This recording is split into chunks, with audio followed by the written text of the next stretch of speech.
des idées de contenu que vous pouvez produire lors des événements marronniers. Vous savez que Noël arrive, vous savez que l'anniversaire du blog arrive, vous savez que tel événement arrive. Ok, maintenant, quel contenu je crée pour telle date ou pour telle occasion? Première chose vraiment pour moi, c'est évident. Je l'utilise pas assez, mais je le recommande fortement. C'est la newsletter. Voilà. Vous créez une newsletter pour l'anniversaire, par exemple, de votre blog. Vous automatisez une newsletter pour l'anniversaire de la personne qui s'est abonnée. Vous créez une newsletter pour les soldes, une newsletter pour Noël, une newsletter pour le Nouvel An, une newsletter pour la Saint-Valentin, une newsletter pour tout. On peut faire une newsletter pour tout. La newsletter fonctionne énormément. Pourquoi? Parce que beaucoup de personnes n'ont peut-être pas les réseaux sociaux, mais vous pouvez les joindre par email. En moyenne, un internaute est abonné à 6 newsletters et il ne les ouvre peut-être pas tous, mais le simple fait de voir la notification avec l'objet de l'email qui est arrivé, c'est un rapport avec votre marque qui lui dit ok, ils m'ont pas oublié, et du coup ils peuvent aussi ne pas vous oublier. Surtout si vous envoyez si vous dites tout de suite dans l'objet de votre email que c'est la Saint-Valentin, on a un code promo. C'est, je sais pas moi, pour cette année bissextile, le 29 février, on a une vente flash. Pour Pâques, on t'offre du chocolat, etc. Là, la personne est susceptible d'ouvrir parce que forcément, on aime bien recevoir des offres, on aime bien recevoir des choses gratuites, des échantillons, etc. Donc vraiment ne pas hésiter à avoir recours aux newsletters. Petit chiffre, les newsletters déjà, ça aide beaucoup, non seulement dans l'acquisition, puisque une personne qui vient de... comment dire, une personne qui se promène sur votre site, qui n'a pas forcément les moyens, sur le site de votre client, qui n'a pas les moyens d'acheter le produit du client, mais qui s'abonne quand même à la newsletter, c'est toujours une opportunité de convertir cette personne en cliente. Mais c'est aussi un outil de fidélisation. C'est-à-dire que la personne qui a déjà acheté, elle peut revenir sur la boutique, revenir sur votre site internet, parce que vous lui envoyez régulièrement des emails avec des nouvelles du site internet et à l'occasion d'un événement marronnier. Et pour information, les campagnes de fidélisation tendent à être plus ouvertes de 30% que les campagnes d'acquisition. Enfin, c'est 20 points de plus que les campagnes d'acquisition. Donc, je résume pour être un petit peu plus clair. Les campagnes mailing de fidélisation obtiennent un taux d'ouverture à 30%. Et les campagnes mailing d'acquisition obtiennent un taux d'ouverture de 10%. Donc, ne pas hésiter à utiliser des newsletters. Vous savez que Noël arrive. C'est-à-dire que vraiment, au début de mois, je ne sais pas comment vous créez votre contenu. Moi, personnellement, j'aime beaucoup le faire en début de mois. J'aime beaucoup travailler sur mon contenu, le contenu de Jessie Diandra, le contenu de Purpose Communication Web en début de mois, si ce n'est chaque dimanche de manière hebdomadaire, et je programme tous les posts de la semaine à suivre en flux tendu. Et donc, comme je disais, vous arrivez en début du mois et vous préparez toutes les newsletters avec les événements marronniers à venir.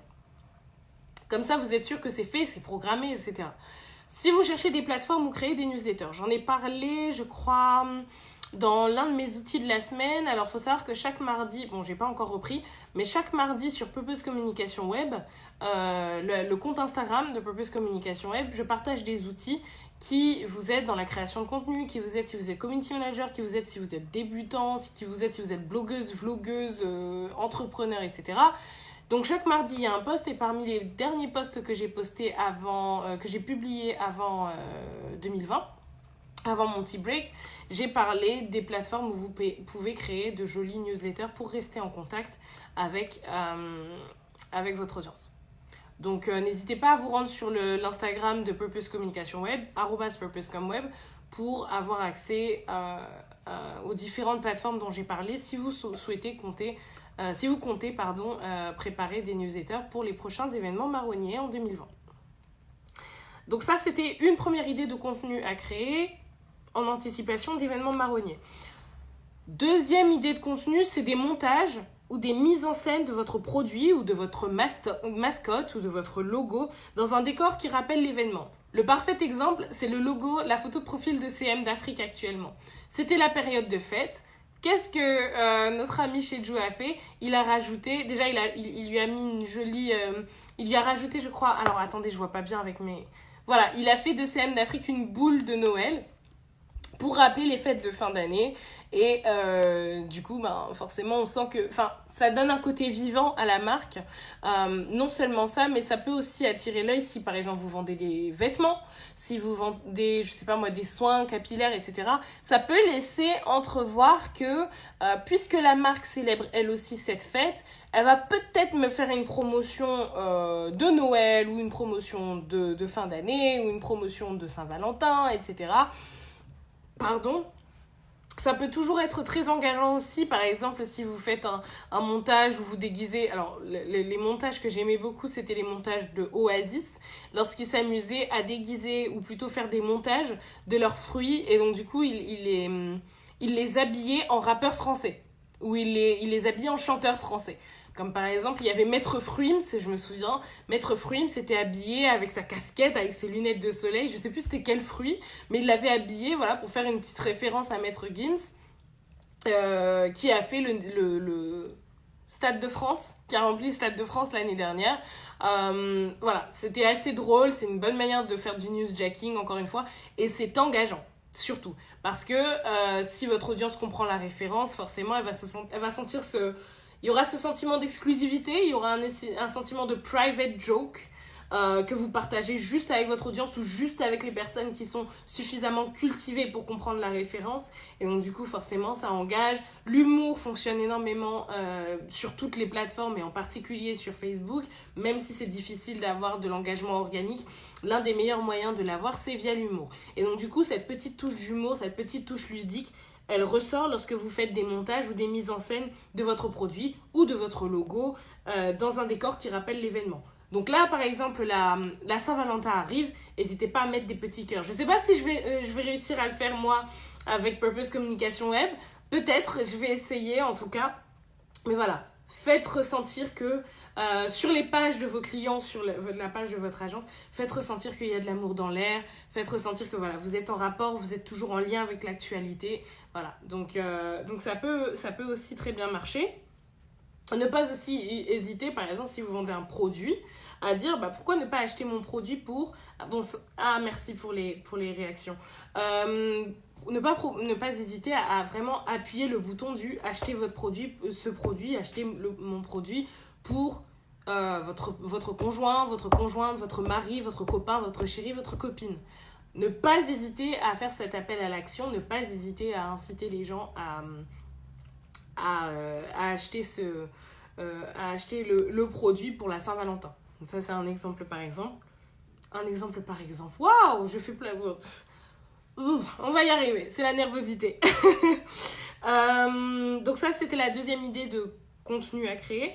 La troisième, et évidemment, je pense qu'elle est assez évidente, c'est les promotions et surtout les campagnes sponsorisées. Là, en ce moment, on est en période de solde. Boostez les produits, les gars.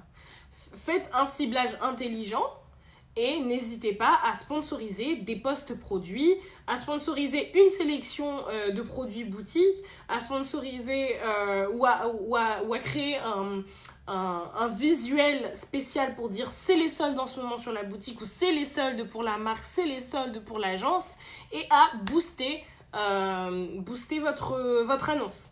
Voilà. Donc non seulement parce que ça vous permettra de convertir, mais aussi parce que ça permet aussi d'avoir une certaine acquisition. Ça, c'est une idée de contenu. Vous pouvez aussi faire des promotions. J'en ai déjà parlé, mais ce qu'on appelle des offres d'appel. Les offres d'appel, ça c'est une quatrième idée qui vient de me sortir du chapeau. Mais les offres d'appel, c'est souvent des offres gratuites. C'est des essais gratuits d'un mois, c'est l'heure de consulting gratuit que moi j'ai offerte en offre de lancement de mon agence. C'est les moins 30% sur le kit média que j'ai offert à Noël. Tout ça là, c'est des offres d'appel. C'est-à-dire que c'est pas le tout de ce que vous vendez, mais c'est quelque chose qui va permettre à la personne de savoir à quoi s'attendre si elle fait appel à vos services, mais aussi pour votre page, en fait, de gagner en audience, parce qu'on aime toujours la gratuité. On va pas se mentir, on dit jamais non à la gratuité. Si le produit est de qualité, vous allez convertir. L'important lorsque vous mettez en place une offre d'appel, c'est de ne pas tout donner. Moi, je sais que la plupart du temps, c'est impossible de faire quelque chose de vraiment complet en 1 heure. Donc, c'est pour ça que j'ai pas de problème à offrir des heures de conseil d'1 heure.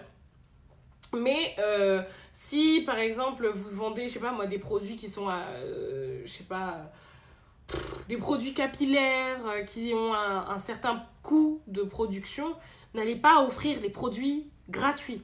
Par contre, pour la Saint-Valentin, offrez, je sais pas moi, une box d'échantillons pour la personne qui s'abonne à la newsletter.